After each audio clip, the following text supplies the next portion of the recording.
यदि धारा के विपरीत चलने वाली नाव की गति 18 किलोमीटर पर आवर है, तो धारा की गति क्या है?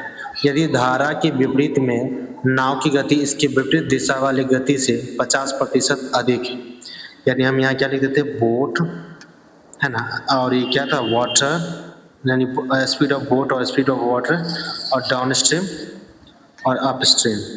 ठीक है, तो ये हमें क्या दे रखा, रेशियो दे रखा, कितना, 1/2 का। धारा के दिशा में नाव की गति इसके विपरीत दिशा वाली गति से 50% अधिक है। यदि ये 2 होगा तो, है ना, तो धारा के गति के साथ जो होगा वो ज़्यादा ही होगा, 3 होगा। ठीक है, 2 1 3।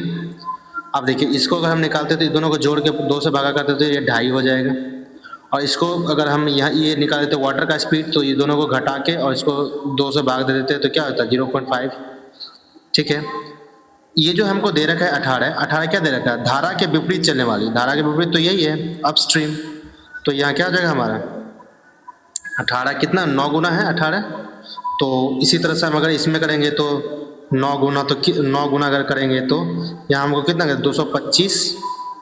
ठीक है, उसी तरह हम अगर ये डाउन स्ट्रीम का निकालेंगे, उसके साथ वाला तो ज़्यादा हो जाएगा, यानी 27 किलोमीटर पर आवर हो जाएगा, और इसका निकालेंगे तो 9 गुना तो क्या होगा, 4.5। इस हिसाब से हमारा, और पूछा क्या है हमको, तो धारा की गति क्या है, तो धारा की गति, तो ये हमको पूछा 4.5।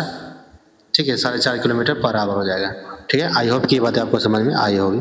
धन्यवाद।